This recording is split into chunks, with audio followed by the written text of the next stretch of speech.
കർണാടകയിലെ റിപ്പോർട്ടിനെ പറ്റി പറഞ്ഞു, ശക്തി സ്കീമിനെ അംഗീകരിക്കുന്നു. അതേസമയം നമ്മൾ പരിശോധിക്കേണ്ടത് ശക്തി സ്കീം റിപ്പോർട്ട് വഴിയാണ് ആ പദ്ധതി പ്രകാരം കർണാടകയ്ക്കകത്ത് ഓവറോൾ ഡെവലപ്മെന്റ് ലേഡീസിനുണ്ടായി, എസ്പെഷ്യലി യല്ലമ്മ ദേവദാസി കൾച്ചറുകാർക്ക്. അവര് ആദ്യമായി സ്കൂളിനകത്തേക്ക് കയറി വരുന്നതും അവർക്ക് ചെറുകിട തേനടക്കം വിൽക്കാനും, കാരണം അത്രയും മാർജിനലൈസ്ഡ് ചെയ്തിരിക്കുമായിരുന്നു. അപ്പൊ ആ സമൂഹം ആ പഠനം ആരും എടുക്കുന്നില്ല. അപ്പം ഞാൻ പറയുന്നത് മാഡമൊക്കെ ഈ സാംസ്കാരിക ഇടതുകളാണ്, നമ്മളെല്ലാം സാംസ്കാരിക ഇടതുകളായി സംസാരിക്കുകയാണ്. പ്രതിപക്ഷത്തിന്റെ റോൾ എന്ന് പറഞ്ഞാൽ കോൺഗ്രസ് എന്ത് ചെയ്താലും വെട്ടുക, കമ്മ്യൂണിസ്റ്റ് എന്ത് ചെയ്താലും വെട്ടുക, അങ്ങനെയല്ല. നമ്മൾ മാറി നിന്ന് ജവഹർലാൽ നെഹ്റുവിന്റെ കോമൺ മാനെ പോലെ ഇതിനെ അഡ്രസ് ചെയ്യുക എന്നിടത്താണ് അത് വിജയിക്കുന്നത്. ഇനി ഇപ്പൊ ഈ പറയുന്ന സ്ത്രീകൾ ബാങ്കിങ് സർവീസ് വികസിക്കും, ഇൻഷുറൻസ് വികസിക്കും. കാരണം ഓൾ ഓവർ ഇന്ത്യയിൽ ഏറ്റവും കൂടുതൽ ഇൻവെസ്റ്റ്മെന്റ് ഇന്റർനാഷണൽ അടക്കം ലേഡീസ് മലയാളികളാണ് ചെയ്യുന്നത്.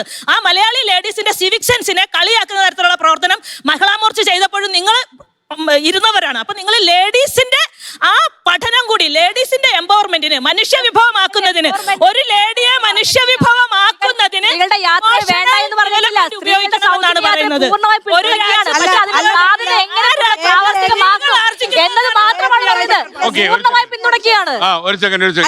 മഹിളാ മോർച്ചയുടെ മേലെ കുതിര കയറാൻ വരുമ്പോ ഒന്ന് ചിന്തിക്കുക. മഹിളാ മോർച്ച അന്ന് അത് ചെയ്തത് കൊണ്ട് അല്ല മൃദുല, നിങ്ങൾ ആരും മിണ്ടിയില്ലല്ലോ. 15-ാം തീയതി ഒരു പ്രഖ്യാപനത്തെ കുറിച്ച് ഈ പറയുന്ന ഇടതുപക്ഷ സാംസ്കാരിക മൃദുലയൊന്നും മിണ്ടിയില്ലല്ലോ. കേക്കട്ടെ, 15-ാം തീയതി എന്ന് പറയുന്ന ഒരു ദിവസത്തെ കുറിച്ച് എന്തുകൊണ്ട് മൗനം പാലിച്ചു? അപ്പോ അല്ലല്ല, നിങ്ങൾ ഇത് ചെയ്ത മഹിളാ മോർച്ച അധിക്ഷേപിക്കാൻ ശ്രമിച്ചു. നിങ്ങളാണ് സാംസ്കാരിക കേരളത്തിലെ സ്ത്രീകളെ അധിക്ഷേപിക്കാൻ ശ്രമിച്ചത്, വേറെ ആരുമില്ല.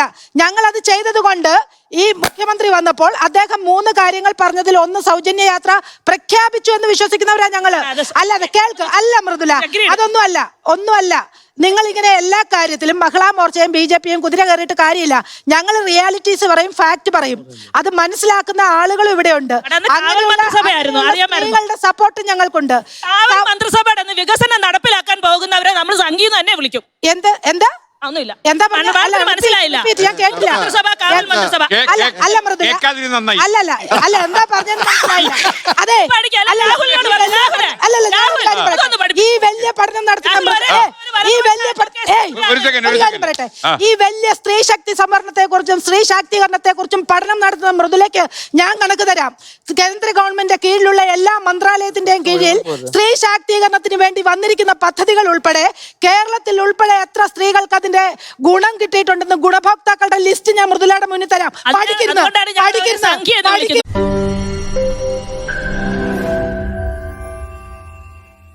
ലോകത്തെവിടെയായാലും ഏത് സമയത്തും 24 വാർത്തകളും ഓഗ്മെന്റഡ് റിയാലിറ്റി പാക്കേജുകളും എക്സ്പ്ലെയിനറുകളും വിശദമായി കാണാൻ ഞങ്ങളുടെ യൂട്യൂബ് ചാനൽ നിങ്ങൾക്ക് സബ്സ്ക്രൈബ് ചെയ്യാം.